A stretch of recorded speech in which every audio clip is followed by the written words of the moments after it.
कुरुक्षेत्र की धरती कांप रही थी। 18 अक्षौहिणी सेना आमने सामने खड़ी थी। शंखनाद हो चुका था, लेकिन युद्ध शुरू होने से पहले ही एक सवाल हवा में तैर रहा था। इस युद्ध में सबसे शक्तिशाली योद्धा कौन है? यह सवाल उस दिन भी अनुत्तरित रहा और आज भी है। आज यह कथा उस प्रश्न का उत्तर नहीं देगी। आज यह कथा आपसे प्रश्न करेगी। भीष्म पितामह, हस्तिनापुर की शान, प्रतिज्ञा की मूर्ति। उनके पास न जवानी थी न क्रोध, लेकिन जो था वो था अजेय होना। देवताओं ने उन्हें वरदान दिया था, इच्छा मृत्यु। जब तक स्वयं न चाहे, मृत्यु भी उन्हें छू नहीं सकती।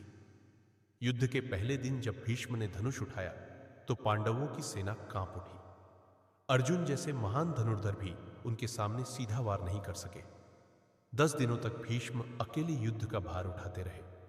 न कोई उन्हें हरा सका, न कोई पीछे धकेल सका। लेकिन फिर एक दिन भीष्म ने स्वयं शस्त्र नीचे रख दिए। वे हारे नहीं थे, उन्होंने हारना चुना। क्या जो योद्धा मारा ही न जा सके वही सबसे शक्तिशाली कहलाएगा? अब कथा आती है उस गुरु की जिसके शिष्य ही उसके सामने खड़े थे, द्रोणाचार्य। युद्ध की प्रत्येक विद्या के ज्ञाता। ब्रह्मास्त्र उनके लिए रहस्य नहीं था, चक्रव्यूह उनकी रचना थी। जब द्रोण युद्ध में उतरे तो पांडवों की सेना बिखर गई। 5 दिनों तक कौरव सेना अजेय रही। कोई योद्धा द्रोण को युद्ध में हरा नहीं सका। फिर एक दिन एक झूठ बोला गया, अश्वत्थामा मारा गया है। वह झूठ द्रोण के हाथ से धनुष छीन ले गया। द्रोण को किसी अस्त्र ने नहीं मारा, उन्हें पिता होने ने मार दिया। क्या छल से मारा गया योद्धा कमजोर कहलाता है? अब आता है महाभारत का सबसे विवादित नाम, कर्ण। सूर्यपुत्र कर्ण, जन्म से कवच और कुंडल, ऐसी रक्षा जिसे भेदना असंभव था। कर्ण ने कभी अपने लिए नहीं मांगा, जो मांगा गया दान कर दिया।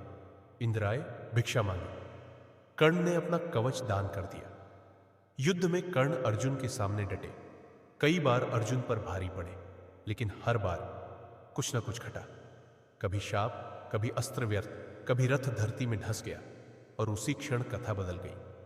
कर्ण युद्ध हार गया, लेकिन लोगों के मन में जीत गया। अब बात उस योद्धा की जिसका नाम आते ही सब कहते हैं विजेता, अर्जुन। गांडीवधारी, दिव्यास्त्रों का स्वामी। लेकिन अर्जुन के रथ पर एक और योद्धा खड़ा था, श्री कृष्ण। कृष्ण ने हथियार नहीं उठाया, लेकिन युद्ध की दिशा बदल दी। भीष्म के सामने शिखंडी, कर्ण के सामने सही समय और हर निर्णायक क्षण पर कृष्ण की बुद्धि।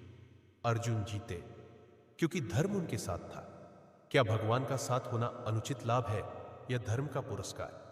अभी कहानी खत्म नहीं हुई। एक किशोर था, अभिमन्यु।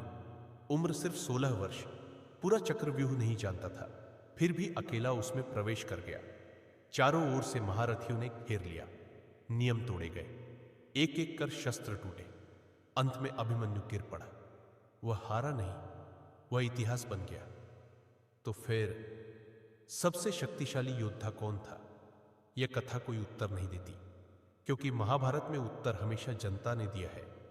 अब आपकी बारी है, कमेंट में सिर्फ एक नाम लिखिए और कारण जरूर बताइए। सबसे शक्तिशाली कौन था